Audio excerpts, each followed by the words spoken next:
Hello friends, स्वागत है आप सभी का टॉपर्स मैनिया में। तो कैसे हैं आप सभी? उम्मीद है आप सब अच्छे होंगे। आज इस वीडियो में हम pair of linear equation in two variables का एक नया टॉपिक लेकर आए हैं, जिसमें हम बोट एंड स्ट्रीम्स के क्वेश्चंस पढ़ेंगे। जिसमें हमने सीखा था कि हम अपस्ट्रीम क्या होता है, डाउनस्ट्रीम क्या होता है, स्पीड किस में जुड़ती है, बोट की स्पीड और स्ट्रीम की स्पीड, और किस में घटती है। तो वो सब कुछ ही आज हम डिटेल में पढ़ेंगे। तो चलिए स्टार्ट करते हैं बिना समय को वेस्ट किए हुए। ए बोट कवर 32 किलोमीटर अपस्ट्रीम। सबसे पहले बोट वाले क्वेश्चन में कुछ चीज़ें हमको जानना जरूरी है। जैसे एक देखो, आप कभी किसी नदी उदी के पास में गए हो, तालाब के पास नहीं कर बात नहीं कर रहा हूँ, मैं नदी की बात कर रहा हूँ। तो नदी में जो होता है ना, आप देखोगे पानी एक डायरेक्शन में बह रहा होता है। इस तरीके से इस डायरेक्शन में मानिए पानी का बहाव है, ठीक है। इसकी स्पीड मान लो कुछ है, स्ट्रीम है, क्योंकि स्ट्रीम मतलब धारा होता है। धारा की स्पीड मान लो एस है, एस मैं मान ले रहा हूँ। अगर ये धारा की स्पीड कुछ नहीं होती, उसमें कोई बोट चल रही होती, उस बोट की स्पीड मैं मान रहा हूँ बी।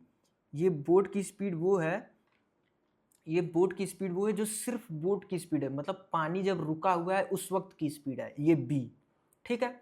अब देखो, नदी जिस डायरेक्शन में बह रही है एस की स्पीड से बह रही है, बोट बी जो है वो भी बी की स्पीड से बह रहा है, ठीक है।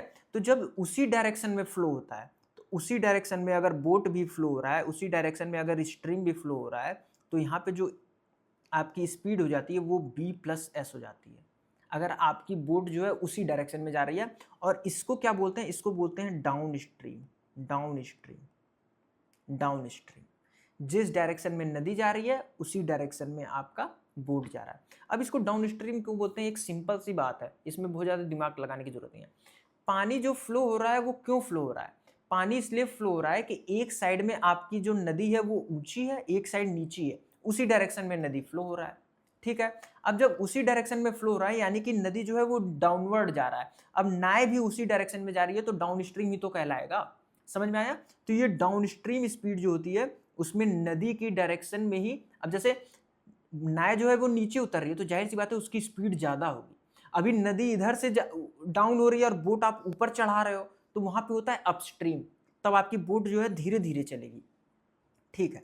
तो अब जब एक चीज और हमको पता चल गया, जब बोट की स्पीड इधर जाएगी और स्ट्रीम की स्पीड इधर जाएगी, तो ये बी माइनस एस हो जाएगा, ठीक है। अब इसी बोट की स्पीड को हम x मान लेंगे, स्ट्रीम की स्पीड को y मान लेंगे, तो यही x प्लस वाई के फॉर्म में लिखेंगे, x माइनस वाई के फॉर्म में लिखेंगे, जो हम अभी b और s और b माइनस एस लिख रहे हैं। इतना समझ में आया? तो अब देखो, इतना आप समझ चुके हो कि डाउन स्ट्रीम अपस्ट्रीम क्या होता है और कब जुड़ता है और कब घटता है। इतना हमको समझ में आ गया, ठीक है। अब देखो, अब boat cover 32 kilometre upstream. 32 kilometre upstream जाता है, यानी कि नदी की डायरेक्शन के उल्टा जा रहा है। मतलब नदी तो ऊपर से नीचे जा रही है, लेकिन बोट जो है ऊपर की तरफ जा रही है, तो यहाँ पे अपस्ट्रीम हो गया, क्योंकि अब दिक्कत हो रहा है चढ़ने में, अपस्ट्रीम हो रहा है। और 36 किलोमीटर डाउनस्ट्रीम, मतलब 36 किलोमीटर जो है वो नदी की डायरेक्शन में ही जाता है, तो उसको टोटल लगते हैं 7 आवर। 7 आवर, 7 घंटे लगते हैं। तो सबसे पहले मान लो लेट, और हमसे पूछा क्या है? हमसे पूछा है speed of boat in still water, यानी कि एक्स की वैल्यू पूछ रहा है, और स्ट्रीम की वैल्यू यानी कि वाई की वैल्यू पूछ रहा है। तो सिंपली इसको लिखो, let the speed of boat in still water. Still water यानी कि रुके हुए पानी में, रुके हुए पानी में जो स्पीड है वो x किलोमीटर पर आवर दे रखा है।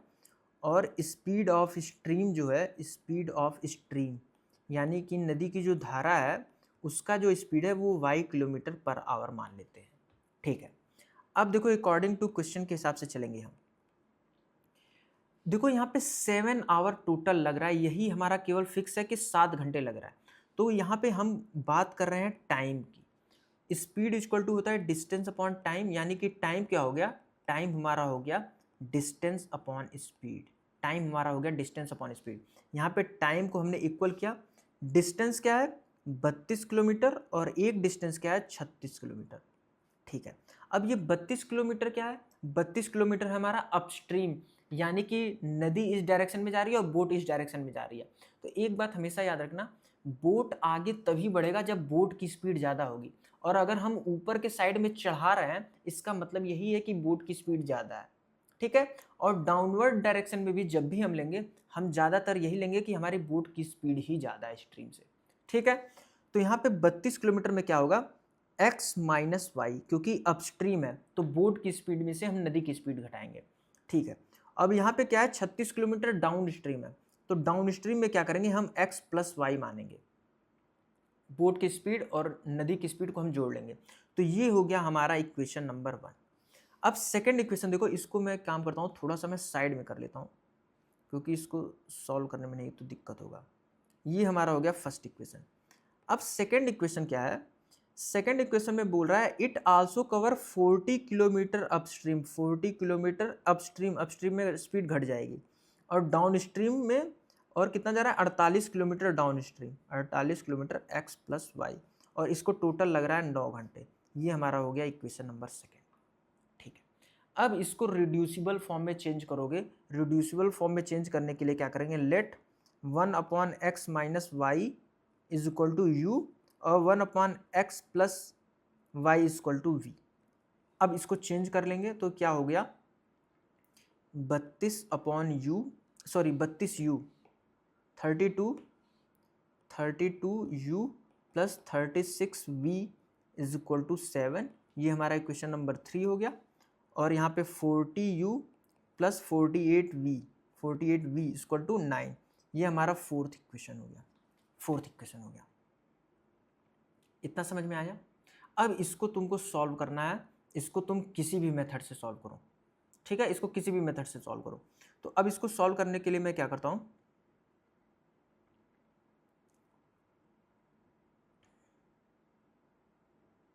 इसको किसी भी मेथड से सॉल्व करने से अच्छा है आप u और v के ही फॉर्म में ले लें, वो ज़्यादा सही है।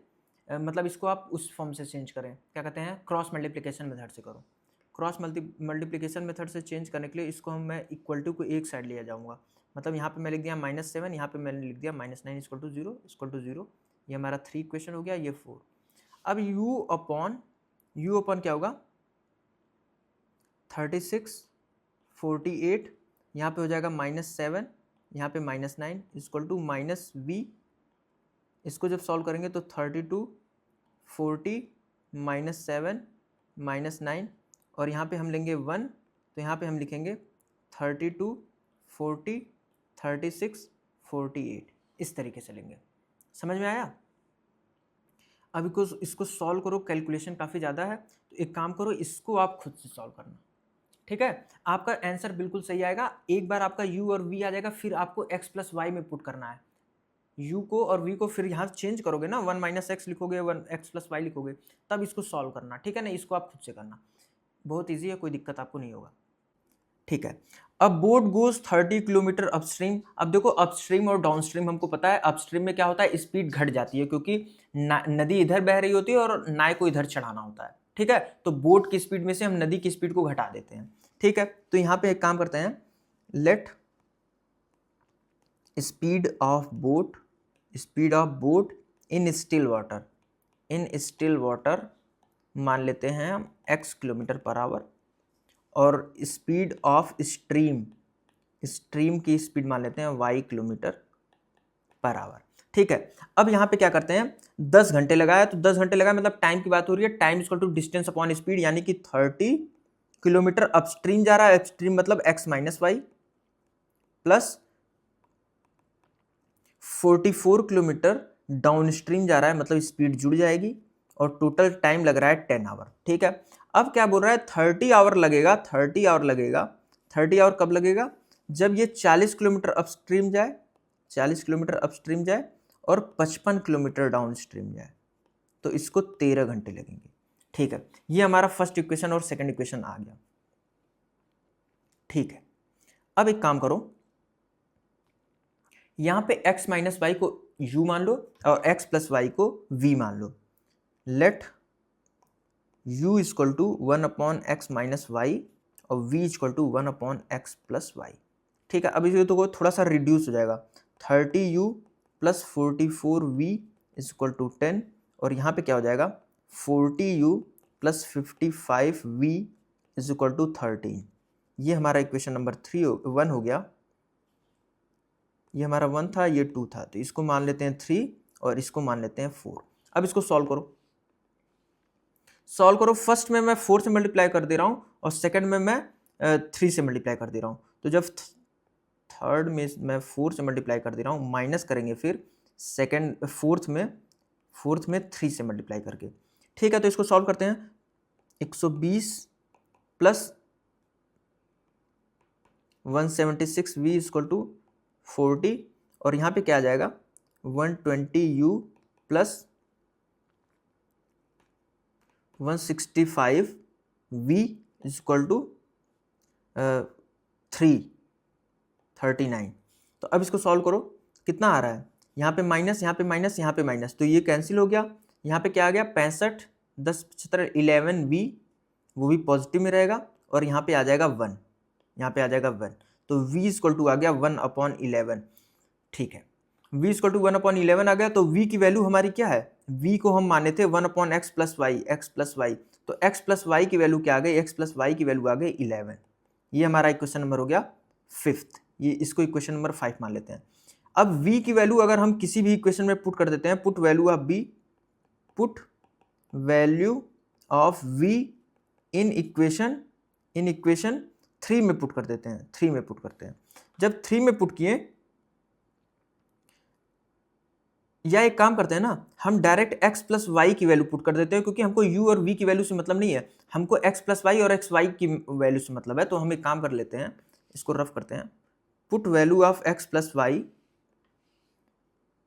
Put value of x plus y in equation 1 में पुट किए, तो x प्लस वाई की जब 11 पुट किए तो 30/x माइनस वाई प्लस 44 में से 11 जाएगा, 11 से डिवाइड करोगे तो 4 बराबर 10, तो ये उधर जाएगा तो 6 आ जाएगा, तो x माइनस वाई की वैल्यू आ जाएगी 5।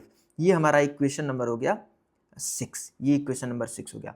अब जब इक्वेशन 5 और 6 को सॉल्व करोगे, सॉल्व इक्वेशन 5 एंड 6, 5 और 6 को जब सॉल्व करोगे तो यहाँ पे देखो क्या है, x plus y equal to 11 और x minus y equal to आपका आ गया है 5, तो यहाँ पे y कैंसिल हो जाएगा, 2x इक्वल टू 16, यानी कि x इक्वल टू आ जाएगा 8। तो x क्या है, बोट की स्पीड है, तो बोट की स्पीड आ गई 8 किलोमीटर पर आवर। अब जब इसी को तुम पुट कर दोगे किसमें, इसको तुम पुट कर दोगे 5 या 6 में, किसी भी में पुट कर दोगे, तो यहाँ से तुम्हारी y की वैल्यू आ जाएगी, y की वैल्यू कितनी आ जाएगी 3 kilometre per hour, 3 kilometre per hour. तो ये तुम्हारा आ गया स्पीड बोट का भी और स्ट्रीम का भी। सिंपल था, यहाँ पे भी कोई दिक्कत वाली बात नहीं थी। हमने सबसे पहले क्या किया, बोला है कि 30 किलोमीटर जो है डाउन स्ट्रीम चल रहा है, 44 किलोमीटर अपस्ट्रीम चल रहा है, तो उसको 10 घंटे लग रहा है। अब ये देखो, ये मैंने अपॉन में क्यों लिखा है, क्योंकि यहाँ पे टाइम की बात हो रही है। Speed equal to distance upon time होता है, यानी कि टाइम क्या हो जाएगा, टाइम की वैल्यू हो जाएगी, टाइम इक्वल टू हो जाएगा डिस्टेंस अपॉन स्पीड। तो यहाँ पे मैंने डिस्टेंस लिखा है और स्पीड लिखा है, तो यहाँ पे मैंने अपस्ट्रीम वाली स्पीड लिखा है, यहाँ पे डाउन स्ट्रीम वाली स्पीड लिखा है, क्योंकि डाउन स्ट्रीम 44 किलोमीटर जा रहा है। इसी तरीके से 40 किलोमीटर अपस्ट्रीम जा रहा है, तो यहाँ पे अपस्ट्रीम की स्पीड लिखा हूँ, 55 किलोमीटर डाउन स्ट्रीम जा रहा है, तो ये डाउन स्ट्रीम की स्पीड लिखा हूँ, और ये डिस्टेंस अपॉन स्पीड ही तो टाइम होता है, तो मैंने यहाँ पे टाइम लिखा है। उसके बाद मैंने इसको रिड्यूसिबल फॉर्म से रिड्यूस कर दिया है, 1/x माइनस वाई को मैंने u माना है, 1/x प्लस वाई को v माना है। उसके बाद ये दोनों इक्वेशन लिख दिया है, इसको भी मैंने 120 बनाया है, इसको भी 120 बनाया, तो इसमें 4 से मल्टीप्लाई किया है, इसमें 3 से मल्टीप्लाई किया है, और यही चीज़ हमने यहाँ पे लिख दिया है। उसको सॉल्व किया है, v की वैल्यू आ गई है, यहाँ पे v की वैल्यू ही 1/x प्लस वाई था, तो x प्लस वाई की वैल्यू 11 आ गई। तो हमने u की वैल्यू निकालने की कोशिश नहीं की है, इसी को डायरेक्ट हमने इसमें पुट कर दिया है। आप इसमें भी पुट कर सकते थे। तो इसमें जब पुट किया है तो यहाँ पे 11 आ गया है, 11 चौक 44 हो गया, 4 इधर गया है, तो यहाँ पे 6 हो गया है। अब जब x माइनस वाई को इधर लेते आओगे और 6 को इधर नीचे ले आओगे, तो 6 × 30 होगा, मतलब x माइनस वाई की वैल्यू क्या आ गया है, x माइनस वाई की वैल्यू 5 आ गया है। x माइनस वाई को 6 × 30 होता है ना, तो x माइनस वाई की वैल्यू 5 आ गया है, और यहाँ पे x प्लस वाई की वैल्यू 10 है, y कैंसिल हो गया, ये 2x हो गया, तो यहाँ पे हमने लिखा 2x, और ये 11 और 5 16 हो गया, तो यहाँ पे हमने 16, तो x की वैल्यू आ गई 8। इस तरीके से हम किया। उसके बाद हमने इसको किसी में भी पुट कर दिया, इसमें पुट कर दिया, तो यहाँ पे y की वैल्यू आ गई है 3। तो ऐसे सॉल्व करना है। अब नेक्स्ट देखो, Ritu can road 20 kilometre down stream in, simple सा क्वेश्चन, ये तो सबसे सिंपल है।